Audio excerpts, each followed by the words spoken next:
நீ வேலை கிடைக்கலன்னு புலம்பிக்கிட்டே இருப்ப, அவன் வேலை எப்படியாவது கிடைக்கணும்னு தேடிக்கிட்டே இருப்பான். நீ பிசினஸ் பண்றதுக்கு ஐடியா வச்சுக்கிட்டு சும்மா இருப்ப, அவன் ஏதோ ஒரு பிசினஸ் ஸ்டார்ட் பண்ணி ரன் பண்ணிக்கிட்டே இருப்பான். உனக்கு பேஷன்ல சான்ஸ் கிடைக்கலன்னு புலம்பிக்கிட்டே இருப்ப, அவன் எப்படியாவது சான்ஸ் கிடைக்கணும்னு சொல்லிட்டு ஓடிக்கிட்டே இருப்பான். நீட் எக்ஸாம்ல பாஸ் ஆக முடியல நீ புலம்பிக்கிட்டு இருக்க, அவன் நெக்ஸ்ட் இயர்ல கண்டிப்பா நீட் எக்ஸாம்ல பாஸ் ஆகிறன்னு சொல்லிட்டு படிச்சுக்கிட்டு இருக்கான். இந்த மாதிரி நீங்க ஏதாவது எக்ஸ்கியூஸ் சொல்லிக்கிட்டே இருந்தீங்கன்னா கண்டிப்பா உங்களுக்கு கிடைக்கவே கிடைக்காது. வின் பண்றவங்க எப்பவுமே எக்ஸ்கியூஸ் சொல்லிக்கிட்டே இருக்க மாட்டாங்க, எப்படியாவது அதை சாதிச்சே தீருவாங்க. பட் தோக்குறவங்க மட்டும்தான் எனக்கு இதனால வேலை கிடைக்கல, எனக்கு நல்ல படிச்ச அப்பா அம்மா இல்ல, இதனால எனக்கு வேலை கிடைக்கல, இதனால நான் பிசினஸ் பண்ணல, இதனால எனக்கு சான்ஸ் கிடைக்கலன்னு புலம்பிக்கிட்டே இருப்பாங்க.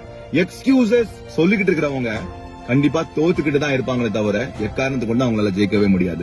ஜெயிக்கிறவங்க எப்பவுமே எக்ஸ்கியூசஸ் சொல்லவே மாட்டாங்க.